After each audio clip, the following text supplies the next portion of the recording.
প্রতি বছরের মতো এবারও আগামী 14 জুলাই থেকে পুরাতন আগরতলা 14 দেবতা মন্দিরে ঐতিহ্যবাহী খার্চি পুজো ও মেলা শুরু হতে যাচ্ছে।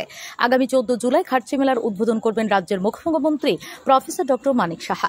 ঐতিহ্যবাহী খার্চি পূজা ও মেলাকে সামনে রেখে ইতিমধ্যেই নতুন সাজে সেজে উঠেছে চতুর্দশ দেবতা মন্দির। সোমবার থেকে শুরু হয়েছে মন্দির চত্বরে আলোকসজ্জার কাজ, একই সাথে চলছে সাফাইয়ের কাজও। এবছর সাফাইয়ের কাজে হাত লাগিয়েছেন আগরতলা পৌর নিগমের শ্রমিকরা।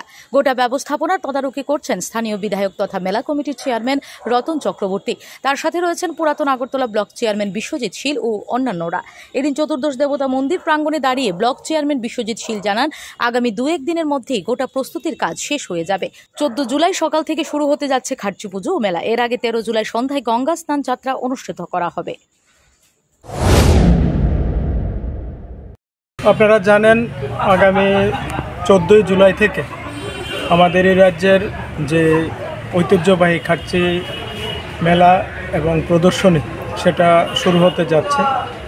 তো 13 তারিখে আমাদের স্নানযাত্রা আছে, সেটা হাওড়া ঘাটে স্নানযাত্রা হয়। তারপরের দিন থেকে মেলা শুরু হবে। মাননীয় মুখ্যমন্ত্রীর হাত ধরে সেই উদ্বোধন হবে সকাল 11 ঘটিকা। তো প্রস্তুতি আপনার চলছে, সারা দিন রাত্র কাজ করছে।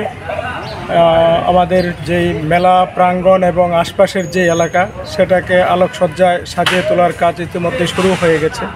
আপনারা দেখছেন যে আমাদের বিউটিফিকেশনের কাজও শুরু হয়েছে, কাজ চলছে, বা সাফাই যেটা অভিযান সেটাও চলছে। আমাদের এএমসি থেকে সেই সাহায্য এবার করছে, এএমসির যারা লেবার আছে তারা। Bureau report, S Bharat live 24 hours.